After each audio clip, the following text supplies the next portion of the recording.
How's it going, everybody? Will Kern, EventIcons. We are here today hosting the amazing team behind all the events at GameStop. If you haven't heard of GameStop before, well, I'm not going to spoil the secret because they're going to explain a little bit what they do. But you guys, these are the pros when it comes to events. I'm just going to mention one statistic: 250,000 square feet of exhibit space. If that sounds overwhelming to you, this team's going to tell you how they do it and how they pull off these amazing events. So let's jump right on in to this week's episode of EventIcons. It's Wednesday at 5 p.m. Eastern, so you know what that means. It's time for another episode of #EventIcons. Presented by Endless Events. The show where you get to ask the icons of the events industry anything. Use the question panel on the webinar to submit your questions. Or you can hop on Twitter. Submit your questions with #EventIcons. We'll be answering your questions live during the entire show. Before we get started, the more people we have watching, the better conversation we can have. So please help share #EventIcons on Twitter and Facebook. Just tell your friends to watch at www.event-icons.com. Now, without any further delay, this is #EventIcons. Hey everyone, again, it's Will Curran, and I just am so excited for this week's episode, mainly because I'm naturally a geeky person. And I remember when I met Sam on the GameStop team, and she said, I work for GameStop and we own ThinkGeek. And I said, oh my gosh, I love it so much. I'm so excited. I'm such a huge fan. And she said, you would be one of those people. And so naturally, I loved Sam right away. And I got a chance to meet Judy Payne, who is also joining us today as well. And I'll give them a chance to introduce themselves and say hello in just a second. But you guys, these events that they are producing are amazing. So you're going to want to make sure that you submit your questions right into the chat and join us here today, because this is going to be a good one. So let's jump right on in. And I'm going to introduce Sam first, and Sam Vogel and I met at actually a Connect event that Brant and I were speaking at, and we actually had the pleasure of bringing Sam onto one of our panels and to have her talk about her experience with event tech. And hardly ever do I get impressed by someone who understands so much about event tech, and Sam is one of those people. I actually quoted her yesterday in one of my webinars, and consistently about the idea of hiring a network engineer all the time. She's just full of a lot of tactical advice. You guys are going to learn a lot. Thank you so much for joining us, Sam Vogel in the house. Hi, everyone. We're super excited to be here. And this is Judy sitting next to me. We're together. Yes. Well, wait, I'm about to introduce Judy as well. Don't take my job. It's all about me. Oh, good. Okay, good. I'm just going to, take a break from hosting. Well, like Will said, I'm Samantha Vogel. I'm Senior Manager of Meetings and Travel at GameStop. So I do a large range of things here, but in the context of our trade show and our annual conference, I manage all of the vendor relations. So I create all the sponsorships. I work with our vendors year round. We're always coming up with creative outside the box opportunities. And Judy and I always like to say, I raise all the money and then Judy spends it all. I love that. So really excited to be here today to talk to you guys about the awesome things Judy and I work on here at GameStop. We love it here. Well, Sam took my job, so I didn't get a chance to introduce Judy. But yes, Judy, thank you so much for joining us as well. These guys are like the dynamic duo, Batman and Robin, in the house. And they're going to be dropping some knowledge bombs in terms of gamification, event technology, and a lot of awesome things. So I don't want to waste any time. I do want to, however, give you guys a chance to tell your stories and kind of what brought you to GameStop and what got you in the events industry. So since you took my job away, I'm going to let Judy go first. Judy, tell us what got you into the events industry and brought you here to where you are today. I just kind of fell into the events industry. When I went to college, event planning really wasn't something that was in your career plan, right? So I started through marketing, and when I went out into the world and got a job, I kind of navigated myself towards event planning because it's always been a passion of mine. I can walk into a room and immediately tell somebody, okay, all your logistics are wrong. We're going to redo your whole queue. So I've always just really had a great passion. And when I saw the position come at GameStop, I jumped on it. I was lucky enough to get this position. I've been here for 13 years. And as Sam said earlier, we really try to concentrate on gamification, engagement with our attendees, and bringing them in and make them feel like they're part of planning the event. So they really have that engagement before, during, and after the event all year round. Amazing. I love it. Oh my gosh. We're going to really unpack that in just a little bit. But before I do that, Sam, why don't you give everybody your life story and what brought you to GameStop? Yeah, well, I love design. I love fashion design, interior design, event design, and have loved that since I was a little girl. I had a friend whose mom was a planner for Valero. And so when I was in high school, we went to an event and helped her set up a corporate gala. And I thought, oh my God, this is my world. But you know, again, it wasn't a career path in college when I was there either. So, I was a teacher for a year and thought, okay, this is not for me. And then jumped right into figuring out how I could get into this industry. Honestly, I think I fell here at GameStop just by luck. It's been the best job I've ever had. I mean, I've been in events for a long time, but this one is just the perfect combination of learning from a great boss, having a great team, and being at a company that really allows Judy and I to stretch our creative legs and do lots of outside the box things. So it's really fun. Yeah.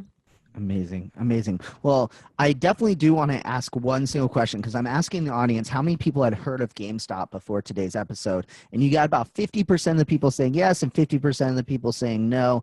You have people like Ashley who's saying yes. Oh my gosh. Looks like Al's joining us today. We have a couple different people saying that they had heard of you. But for those who haven't heard of GameStop, kind of unpack a little bit. What is GameStop all about? What are the different companies that you guys own? Because I don't think a lot of people may realize that you guys like own the geeky space of the internet, basically. Yeah, we absolutely do. So GameStop, for those of you that don't know, we're a worldwide retailer. We're the largest selling retailer in the video game industry. So we're talking Xbox, PlayStation, Wii, and all the gaming that goes along with it. A few years ago, we decided to really diversify our brand, and we dove in and we purchased ThinkGeek.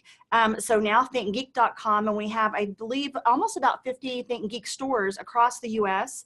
We have 4,600 U.S. GameStop stores, but ThinkGeek joined us, and we're increasing that brand, and it is all ThinkGeek. So it's really close to my heart. I love it. If any of you guys are trying to shop for a geeky person, like just go to ThinkGeek and just like hit like a random link, and I'm sure you'll lose hours just finding all the crazy nerdy things in there for sure. Anyways, absolutely. That's my fangirl moment for a second. But I think people are curious because for example, you have Reed in the audience saying, I thought it was a store. So I think that people are curious, like what kind of events are you guys planning? And you guys talk about the conference is the big one. Can you tell us a little bit about how you guys utilize events and what is the conference and, what sort of events are you planning? So the conference is our big one, and that's what we're really going to talk about today. We're looking at around 5,000 attendees across the U.S. Those are our store leaders. So it's an internal event. All of our stores are corporate owned. It's a mandatory event, so we have no attrition, which is really appealing to a planner, right? So corporate owned. And then we also have our international partners that come in, maybe 100 to 200 international. And then Sam, again, hosts around 2,000 vendors, about 100 different companies, 150? Yeah, about 150 different vendor companies and 2,000 vendor staff are at the show. And then some years open our show up to the public. We didn't last year, but the prior 5 years haven't. It's something we flirt with every year if we're going to do. So if we do open up the trade show to the public, that's another 5,000 attendees or so. So that's our conference. We also have our Canadian event, which is the same event, but 500 people. And then other than that, we do about 50 small meetings a year. And we also delve into the Comic-Con biz, which is a little bit fun. Ooh, I love it. And mainly, I guess you guys are exhibiting at Comic-Con typically and kind of showing off the cool merchandise that you guys are working on. Yep, absolutely. Awesome. I love it. Oh my gosh. I'm like, there's a reason why Will got to host this week's episode because this is definitely up my alley. All right. So I'm curious to know, first question that I'll have, by the way, audience, there's a lot of you guys blowing up in the chat. We got Mandy, Katie, Carol, Reed, Al, you guys all joined us. Thank you so much. If you have questions for our amazing GameStop team, throw them in the chat. I'd love to ask them for you. But in the meantime, I get to ask a really personal question I have for you guys. I'm curious to know, like, when do you guys decide to open it up to the public? What's the kind of decision-making process behind that? And other than adding more attendees, what sort of challenges kind of come with that? Yeah, actually, it was kind of crazy when we decided to do it because our event is already kind of 3 events in one. We have GameStop store leaders, we have our GameStop field leaders, right, our district managers and above. We have a ThinkGeek event, we have international meetings. So we have like 4 or 5 concurrent meetings, but in the end, altogether, we have around 50 concurrent sessions at one time. So it's a really big, complicated event. We decided to open it up to our consumers because the vendors spend so much money, time, and their heart and their sweat putting together this incredible expo that Sam leads. And we really decided if they're going to go to this much effort, let's open it up to the consumers. Just have it open one more day and let our Power Up Reward attendees, which is our brand, our logo, to be able to come and experience and get a sneak peek at the games before they're ever released. So it really wasn't a money-making effort. It was more of brand opportunity. That's amazing. I love how you're taking something that you already have all this infrastructure already put in place and finding ways to kind of expand upon it and utilize it more versus, oh, hey, we're just going to keep it closed, but instead you figure out how to get your best fans for your company this kind of exclusive VIP experience. It's so awesome. I love it. Well, I want to definitely talk a little bit about the show floor, and you talk a little bit about the exhibitors that you have. Can you tell us a little bit about the exhibitors and kind of the booths that they're putting together, and what are the kind of things that they're showcasing?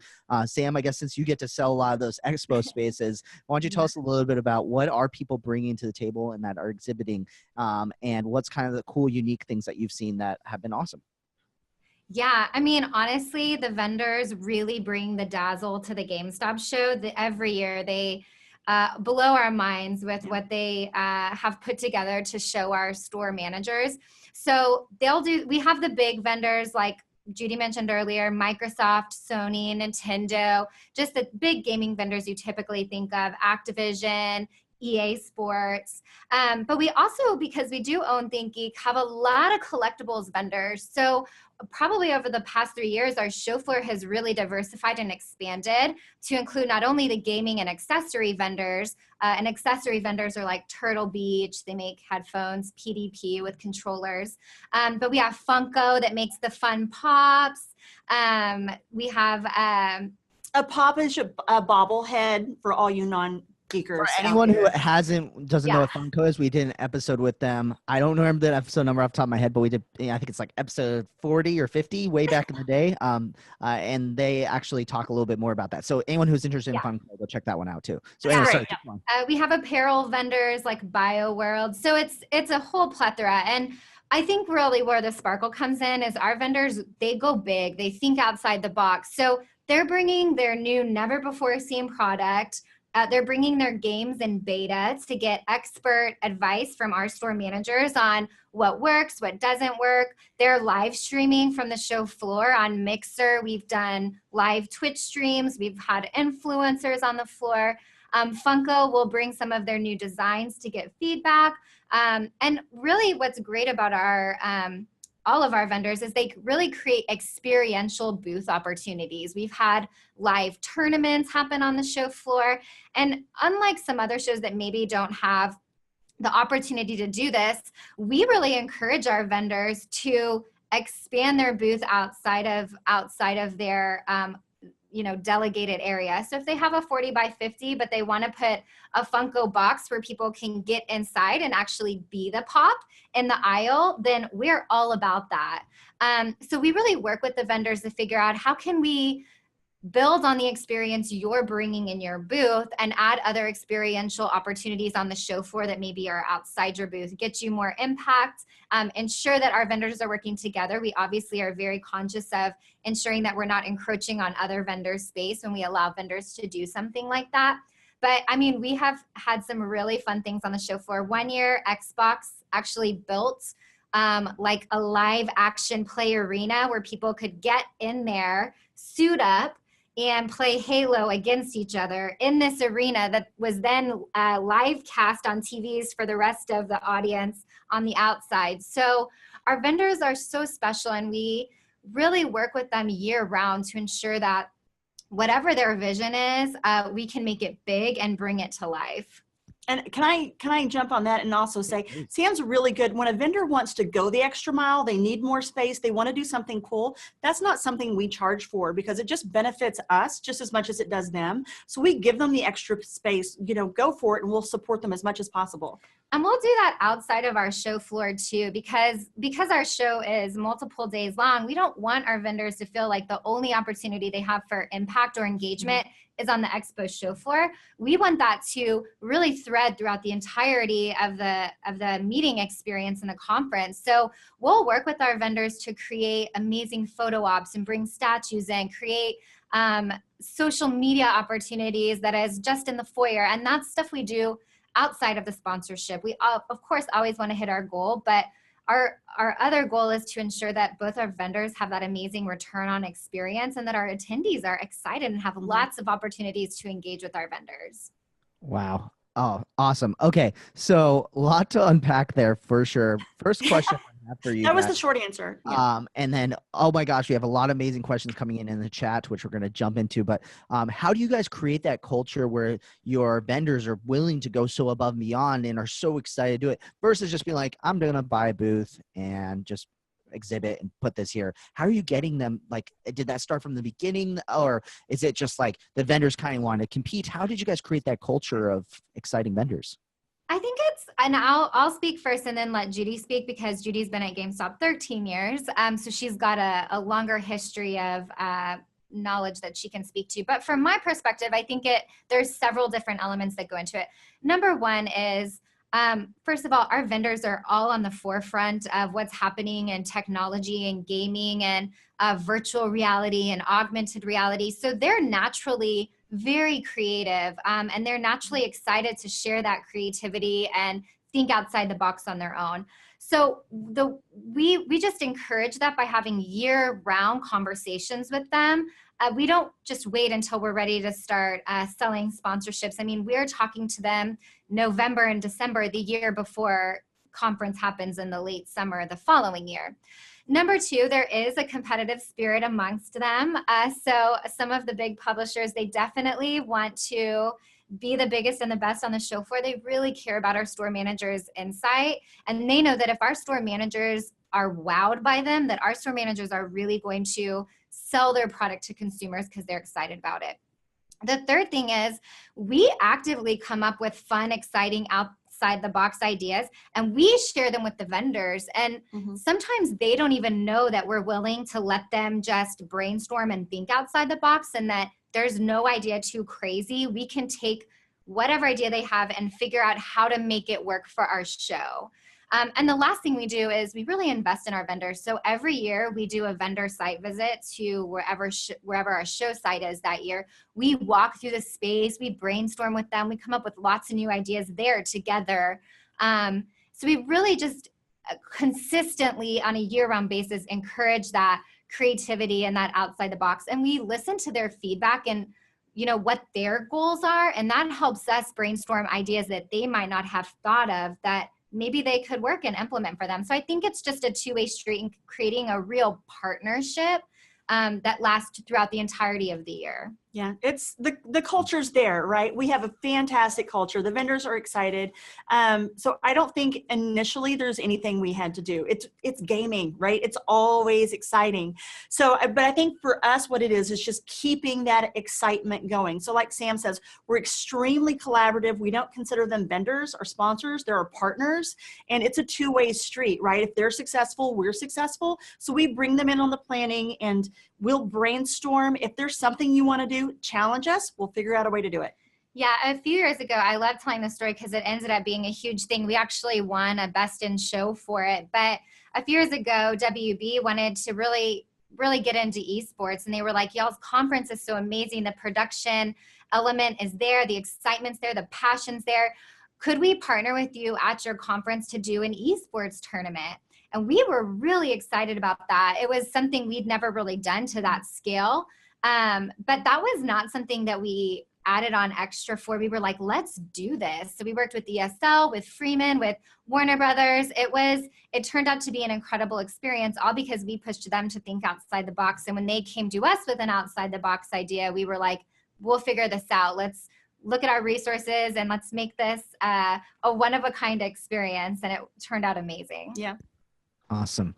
Well, I know we have a couple questions about out-of-the-box ideas. I'm going to come back to that in a sec. But you mentioned esports and eGaming, and actually we have a question coming in. Unfortunately, they didn't put their name, so we're just going to call them Guest 9078. Being sure to put your guys' names in there so I don't have to call you by your anonymous names. But they are asking me, asking you guys, are you seeing a direct impact of esports boom on your events? Are you seeing a lot more of it? How are you guys kind of impacting with that change in that shift in esports? That's a really great question. And I feel like GameStop, we're still trying to catch up and decide where we best fit in with esports. And the marketing team has been working with the cities. Esports is big in Arlington here in Texas and in Frisco. So we're looking at, instead of being like a big player in esports, more developing players to come up and get into the ranks, right? So we're taking more of an educational approach to esports. So there to support the players to continue with the gaming. And then we're also hopefully partnering here in the near future with other esports opportunities, just to kind of partner and be out there and be available without really diving into the whole arena by ourselves. That's awesome. And I know that a lot of people, I have kind of two similar questions coming in, but Carol asks, when it comes to out-of-the-box ideas, we were talking about, you guys have a ton of them. What are the best out-of-the-box ideas that you guys have heard? I know that's a tough one because it sounds like you have so many, but what are some of the other crazy out-of-the-box ideas that you guys have seen and implemented at your event, and how did you guys accomplish them? Yeah, sure. So I think, dropping the arena on the show floor was really awesome. We were really excited about that. None of our vendors had ever done that before. So it was like kind of an arena within the arena. It was really cool. We're really into festivalization. So we did a live movie screening from Square Enix on a movie that was never before released on a plaza in California, which you can't beat the weather there. And that was awesome. We actually worked with our GSC that year to get like the production value donated. They're such a great partner of ours, and it was something hard to pull off. Square Enix was able to bring the never before seen movie, but we needed to create that production experience on the plaza, which can be pricey. So we got creative with that. We've done, what else have we done? Our vendor pub crawl. That's new for this year. It's new for this year. We can't call it a pub crawl. We're not calling it a pub crawl. Right. Okay. We're going to call it, we think we might call it Nashville by Night. We're still playing with the name, but that sounds a little adult. It does. We were like, that sounds kind of Amsterdamish or something, but we'll find a good name between now and August. But so this idea came about by trying to create engagement opportunities for our vendors where they didn't necessarily have to be in a booth, but they still had that fun, dynamic energy and atmosphere around them. So this year our show's in Nashville. No place better to try this out. So what we'll be doing is working with our vendors. Each vendor will host a section of one of these amazing bars in Nashville. There'll be bull riding. There's grass sports. There's different DJ booths. So some vendors can host different DJ sections. Karaoke. We're going to do some activated food and beverage stations. So the idea is for these vendors to not only host these sections, but then to bring their products in and around those sections so that it creates an actual immersive experience between being out on the town in Nashville, having to feed everybody dinner, but also getting that one-on-one vendor engagement and interaction. And our vendors have actually been really excited about things like this, things where they can create, experiences for engagement and one-on-one interactions outside of a show floor and outside of their booth. So we're really excited about that. So I want to jump back into the party on the plaza, or I think last year, what did we call it last year? Groovin' on Georgia. Groovin' on Georgia in Indy. so a lot of people are trying to figure out, they can't afford that, right? How do they work with that? And how do you really build that into your event? Normally we do a box lunch on arrival for our attendees, but what we did instead of doing a box lunch, we hired food trucks, and we gave our attendees a $30 gift card. So then you go out to the food trucks and you can buy all your food. And we go from a $48 box lunch to a $30 gift card for the food. We're actually saving a lot of money on that just transaction right there. You have a much better experience. And then we put that savings to putting in the stage, to buying a DJ and things like that. And then we bring in our partners to fill in the fun activations. Oh, wow. I think that's so clever. I think that's such an awesome idea for how to save money. I mean, a lot of people, when they think food trucks, they think it's going to be more expensive, but you guys actually found a way to make it less expensive. And that's just absolutely amazing. Any other ideas, I guess, before we move on from that, any other out of the box ideas that you guys have loved over the last couple of years that you've kind of seen, whether small or big?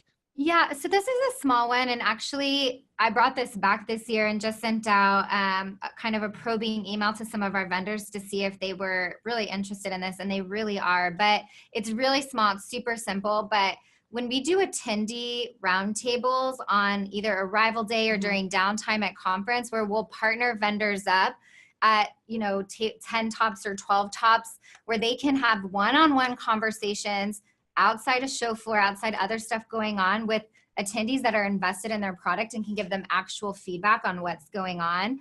Our vendors have found that incredibly valuable. The other thing we do is we create focus groups pre-conference. So we'll get our vendors on conference calls or have them do create surveys on what they're brainstorming, what attendees want to see from them, and our attendees will give them feedback before they even go into the planning process. That is a huge value to our vendors, and the ones that don't know that exists, when we tell them, I mean, they are like, oh my gosh, that's invaluable to us, because then we know we're getting real-time feedback, so we know we're putting our budget to something that these attendees actually care about and want to see. So I think that has been one of the most valuable things we've done. Yeah, I also we really work with our vendors again ahead of time, because we really want to stretch out the engagement all throughout the process of our event. But we'll work with our vendors to do reservation contests throughout, we're stores. So you can work with, say, Activision, and whoever has the most reservations across the US, and Activision will pick maybe the 3 or 4 best regions and throw a huge party for them. That's going to increase our sales, it increase Activision sales, and then they have a celebration at the event. And they've done things to rent it out, Love, the Beatles in Vegas, what do they call it? Cirque du Soleil, right? Yeah. Cirque du Soleil. We've had Ozzy at our event, a lot of really cool bands. So they really like to kind of blow it up and celebrate these big wins. Yeah. One other thing that we're really good about, that we always kind of joke about, is we're really good at using what other people might consider wasted space in a conference center to create interesting activations and experiences. We've been laughing lately because everyone's on this word, activations. And so we laugh about it. We're like, just experience. I see questions in there that say activations on it. So you're good. I think everyone's using it. Yeah. When did that become a thing? Like it was just like last year, everything's an activation. Yeah. But so for instance, in Anaheim, there's this weird staircase that has a little podium, but between the podium that's just a couple inches and the top of the staircase, the bottom of underneath of the stairs, the support of the stairs, there's like 3.5 feet. 3.5 feet. Well, we created like a beanbag lounge there. We branded the top of the stairs with "What's your superpower" for a vendor. Got super creative with that. We had Sharpies that were like Velcroed up there, so people would be hanging out, charging their phones in the beanbags in this weird space that was actually a vendor experience, and writing what their superpower was for this vendor. And, we find that conference centers, a lot of times they think these things are weird, but for us, that's not a wasted space. That's something creative we can do, where we can think outside the box with the vendor, where they might be excited about that. Yeah, so it was a charging station. We did branded bean bags. Yeah.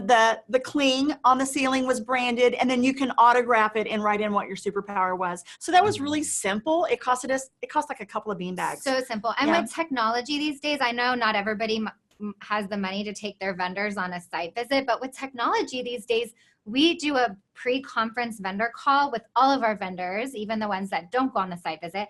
And we show them all the spaces in the center and we talk to them. You could do this with this space. You could build for Tomb Raider one year. We were like, you could build a tomb, like a Lara Croft tomb in this space, in this conference center, like, and make it like a cave experience. So we really use the space in the center to get creative with what our vendors have to offer. That's amazing. I feel like this is going to be a must watch for anyone who manages sales for an expo, because you guys are not turning it to just the typical, I sell you a space. Okay, cool. Now you figure out the rest. Instead, you almost incorporate them in, like you said, into the planning process. Most people would never put all their vendors on a single call together, but you're putting them all together and it's this kind of awesome community you guys are creating. Amazing. I definitely think everyone should steal that idea. And obviously I think everyone's going to steal the idea for that little nook that I know you're talking about at the end. It was so much fun. It was weird, but it was fun. Yeah, I love it. Sometimes the weird stuff is the best part. Okay, so gotta keep going into some of these audience questions. This next one, just since we just talked about a little bit about the surveys that you guys send out, and that you guys are basically surveying the attendees, giving that data right back to the vendors. Reed actually had a question, which is, do you guys have an app for the show? And if not, or how are you guys basically collecting that data, and what's that process look like? What are the technologies you're using to do the data processing? We have an app for the show, but the survey that we put in the app, Sam really uses that for more vendor feedback on very specific things. They're not really overall show related, right? So as you walk into a vendor booth, what do you think about this product? Would you sell it in the store? Very 1, 2, 3 easy questions. Actually, we send out a Survey Monkey post-conference, usually the day after the conference, so it's fresh on their mind. And we take all sorts of really detailed information from our attendees. And what sort of questions are you asking them on that survey?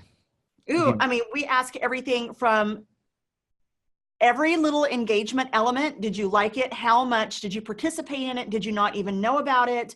Our communication style. What communication best suits you? Email, website, app, blasts, because we really need to know, because you're going to have to do all of those things to really get to your audience. So we like to know what they're visiting the most, right?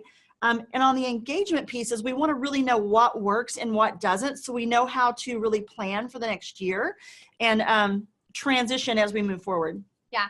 And if he's talking about the vendor, like vendor specific pre-conference surveys, we actually let the vendors customize those questions, because it's not going to be valuable if I come up with the questions for them, because every vendor has a different desire or need. They all want to take away something different from the show, and I'm not going to know what that is. So we obviously don't want to bombard our attendees with 150 surveys. Right. So we're really strategic about how we use those. You know, if we have a vendor that does a pre-conference survey, we're probably not going to allow them to do that and an on-site roundtable. So we'll get specific with what are you really looking for, because some of the vendors they know what works for them, right? They know what attendees are going to be excited about. They don't need the pre-conference survey. It's really for the vendors that are not sure what they want to show that year, or how to engage people in what they want to show, or are struggling with getting feedback from the prior year that what they didn't really connect with attendees. Those are the vendors where the pre-conference survey makes the most sense. And for them, we let them customize it. We ask them to stick to 10 questions or under, but they can leave them open-ended. So if they just want an attendee to say, just tell us what you want to see, we'll let them do that. Amazing. I love it.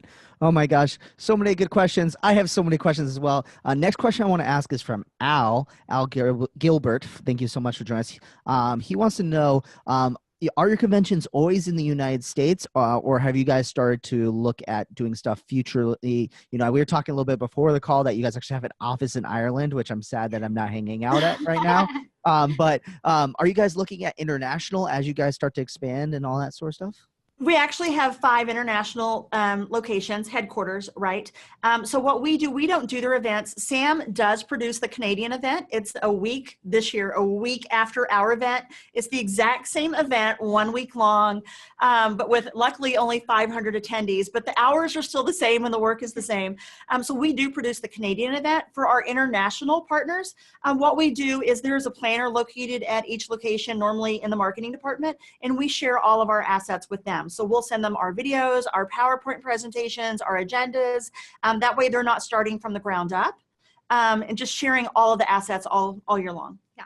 And as far as our annual show here, all of our store managers are located in the US. And with that demographic, if you took it international, you'd have to manage the process of getting passports, and they're not experienced travelers, so we won't take that show. No passports, we won't take our please. US show international.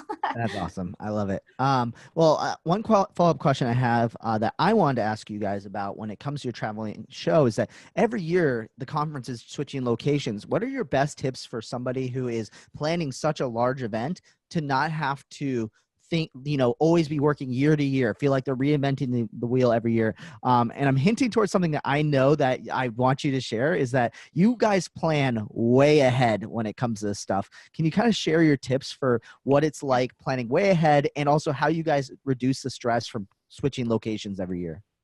Absolutely. So we plan about 4 years out. The reason for that is we do compete with some of the really large associations. Since we're gaming and our vendors are really big and put on huge productions, we're space hogs, right? So what we do is we have a short list of 4 cities that we really love. After that, I have another 4 that really work for us. So we just stay in our sweet spot, right? I know what fits.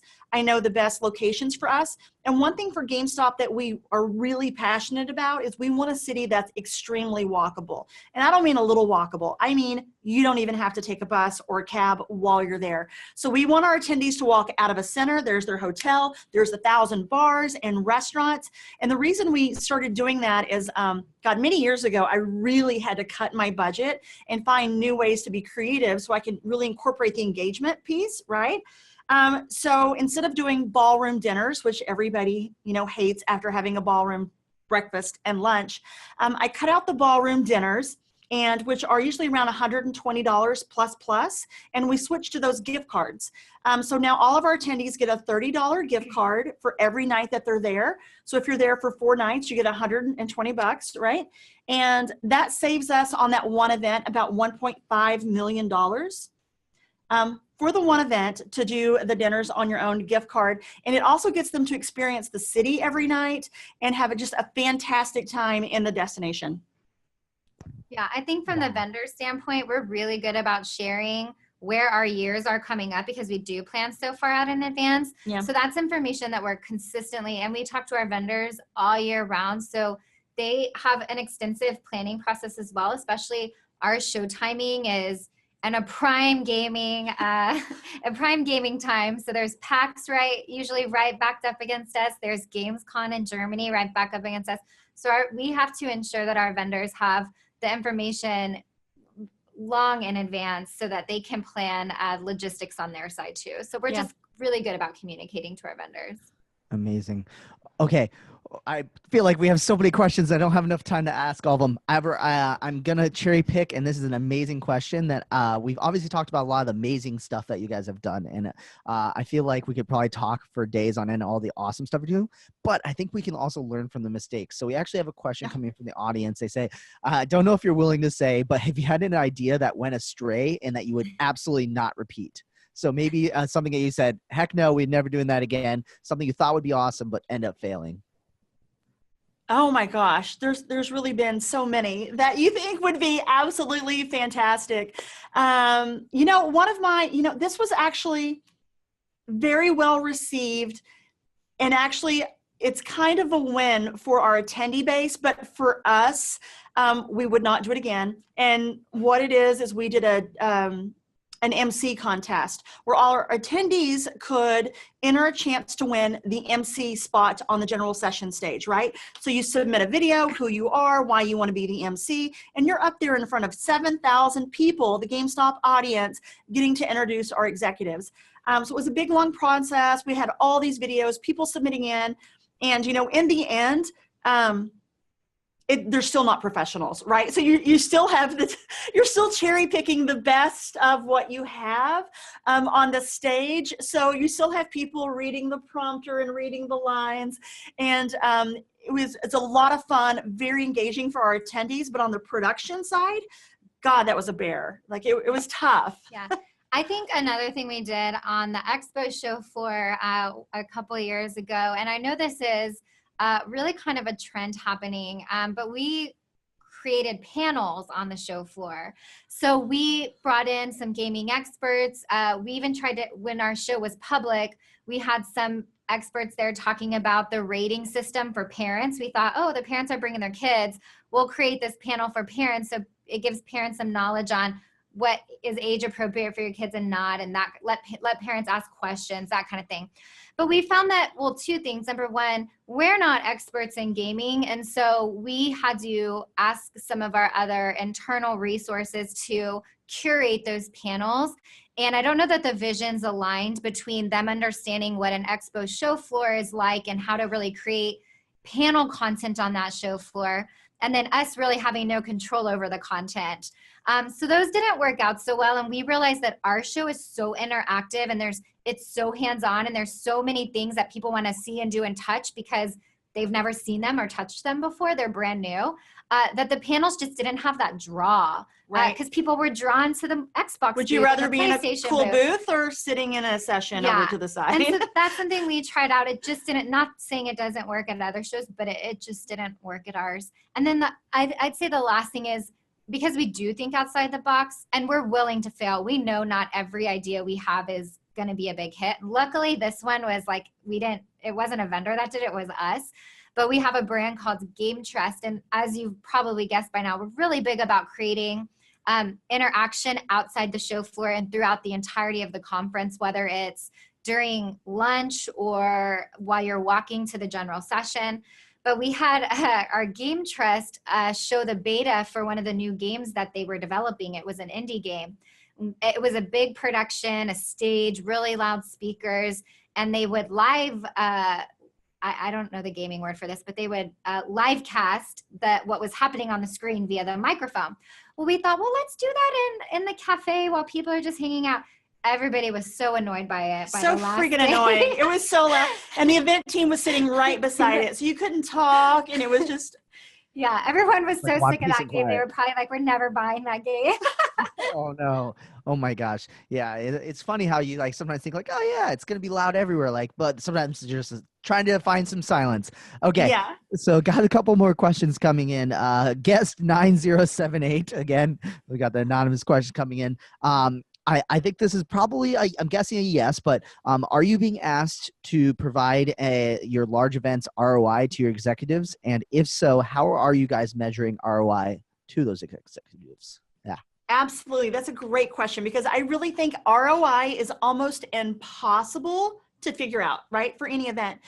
So what we really do is, for us, the event really kicks off our holiday, our Q4, right? The event showcases all the products before they're ever released. So for us, it's almost kind of a no-brainer, because it's really just training on product before we sell it. But even bigger than that, to keep doing such a huge event with such, engagement and all these incredible activations and pieces, we really want to showcase that ROI. So we make sure we do vendor surveys. This year, for the first time, we did an on-site vendor postmortem at the event on the final day and got live real-time input from our vendors, which was probably one of the best things we've ever done. And we brainstormed right there in the room and got real-time feedback. We heard from our vendors that they value our event more than almost any other event that they do. And, we catalog all these things. We list them out for our executives. And then we also show the value that the store leaders see in attending our event, where we have savings, how we really save and reduce our budget in order to spend just a little bit more in other places on the engagement pieces. You guys, oh my gosh. I love that answer. I'm like, the audience is just blowing up with so much good feedback from you guys. Okay, so I have, let's see, one last question I think I can get in before we go into our last two questions we do for every show. Guest 4455, again with the awesome anonymous questions, wants to know that you mentioned obviously you start planning in November for the summer, but for someone else who is starting planning a large event, how much time do you think that they should be planning, and how can they start to move forward to the point where they're planning 4 years in advance and really taking that long-term planning? How can people start to move towards that over time? I mean, I think if you haven't started, I mean, large is a relative term, so I'm curious what they think, but I think at the minimum to execute a great event, 12 months minimum. I mean, when you get to these events that are our size, you wouldn't be able to find a location in 12 months. It'd be very difficult to find a place that can get you, 3,600 hotel rooms that are all walkable, with the kind of space that we need if you're not booking 4 years out. But I definitely think even our Canadian event, it is minuscule in comparison to this. We do use a lot of space, but it's 700 people total. We plan that 2 years in advance still.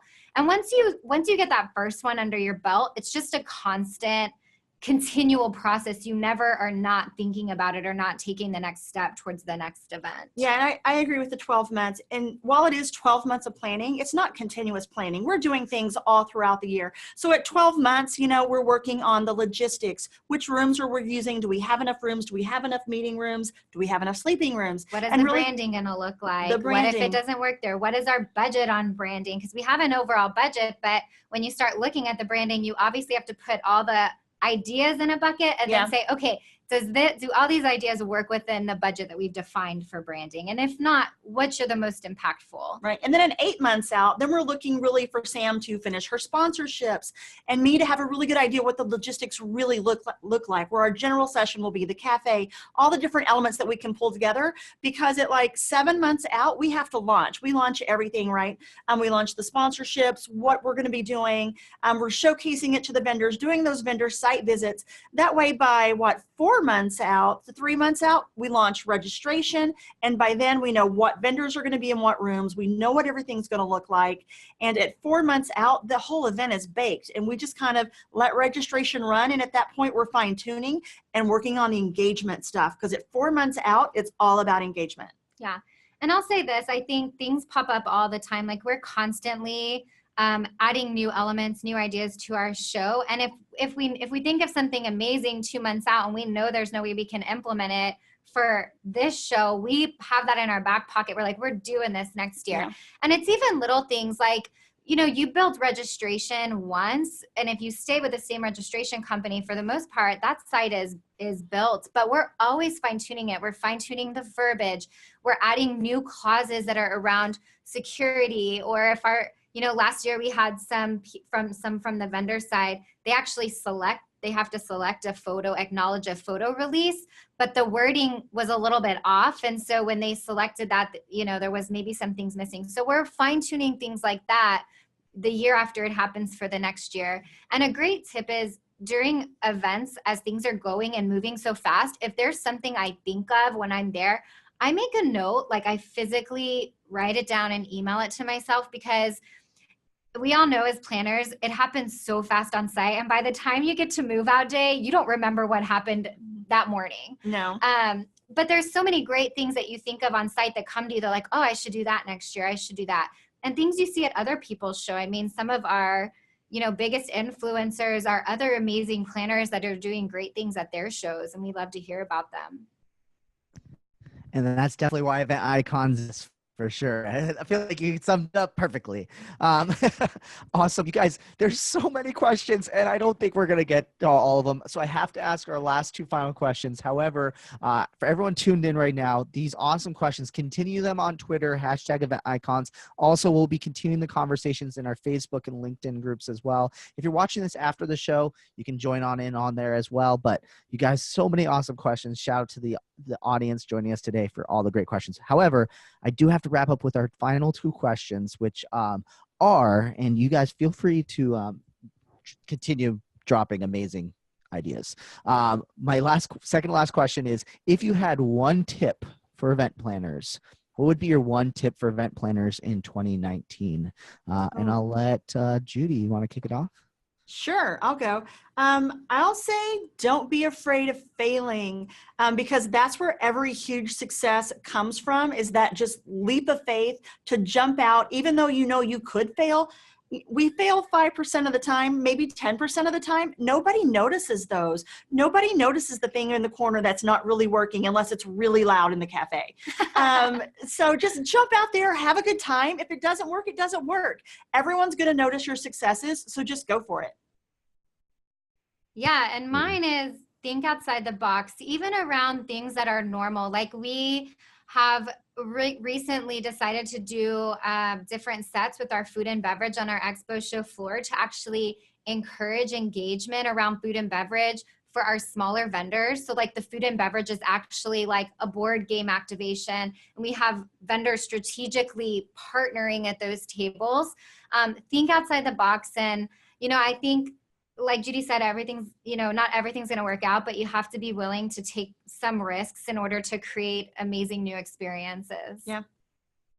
Amazing. Okay. So I have a mini question to ask. Oh, I think I'll ask at the end, but before we get to that question, I want to know, what are your guys' favorite resources? So books, blogs, podcasts, apps, tools that you guys are absolutely in love with. What sort of resources do you want to share with the audience that you absolutely love? Well,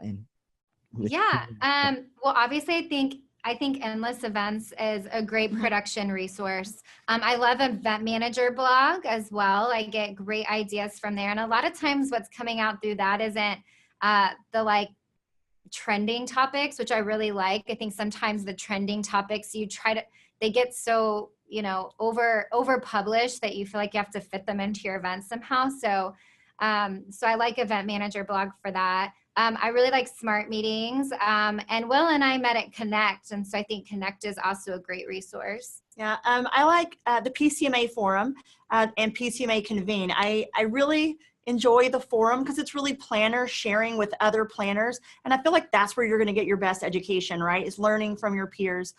So I really enjoy that. Books, you're assuming we have time to read, so we're not even going to jump into books. Yeah. But one of my favorite things, you mentioned tools, and I haven't thought of tools before, but my favorite thing that we use for tools is Photoshop and Illustrator, because most planners, that's not something that they know. We have taught ourselves, and then we went and took a class. We do all of our own signs, our own banners, and things like that. That way we can do them on the fly, fix things. And I forbid Sharpies on a sign at my event. So for us, it's really, I know, right? So for us, it's a really big thing to be able to use Photoshop and Illustrator to be able to work in our signs and banners. Oh my gosh, I think that's such a great tip. Coming from someone who used to be a web designer and is very fluent in Photoshop, one of the best things I would agree with is that knowing that skill makes it so easy. When you have a quick change in a font or make a quick edit because something's misspelled, instead of having to send it to a graphic designer, wait 24 hours to get back, oh my gosh, I love that tip. So fantastic. Yeah, and we also do, speaking of website, we both know how to code. We taught ourselves that as well. I mean, don't get me wrong, I'm never going to get a job coding, but I can do it, and so can Judy. So we actually create our own event websites. We have our own vendor websites, so we'll send you the link, Will, so we're happy to share that with other planners, but it is incredibly extensive for our vendors. I mean, it includes everything from, we do lighting walkthroughs, which it takes a lot of time. It's not the most exciting thing I do on show site, but our vendors, since we implemented that, they love it because our vendors all want custom light. Our gaming vendors like it dark. Our collectibles vendors want it really bright. And with technologies in centers these days, they can customize can lighting over each individual booth. But our website includes all things like that. It includes, I don't even know, security requirements, booth heights, fire marshal permitting requirements for every city we're in. But it would be really difficult to curate all that content if we had to rely on an external resource to keep it up to date in real time. So we really do it all. Yeah. Amazing. I mean, it definitely sounds like it. I think it's so smart though. To try to move it internally so you can move faster and Exactly. obviously Plus, it cuts costs too. Yeah. Oh, absolutely. Yeah. I mean, especially if you don't have to be on graphic designer because you can make that quick edit. Oh my God.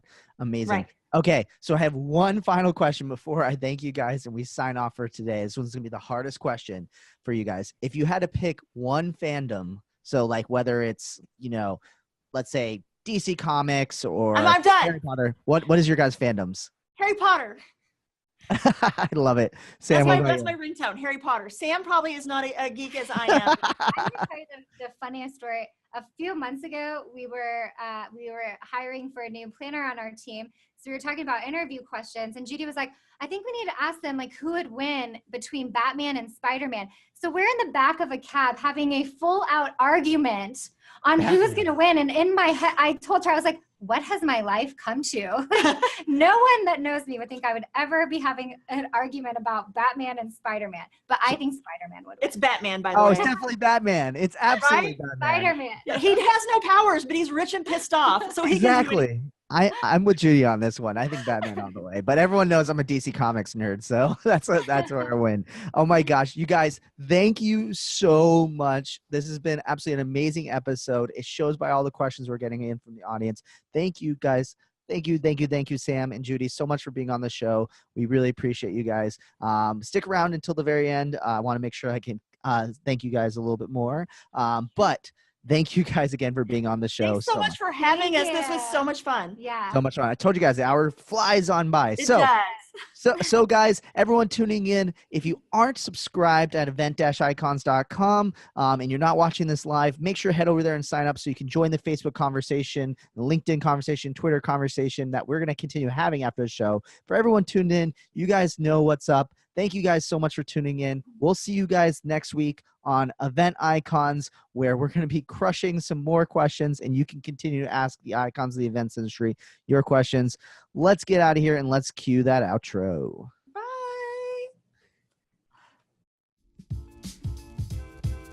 Thank you for joining us for another amazing episode of #EventIcons. To catch the transcription and all of the resources mentioned, head to www.helloendless.com/blog. This week's episode will be posted and available by next Tuesday.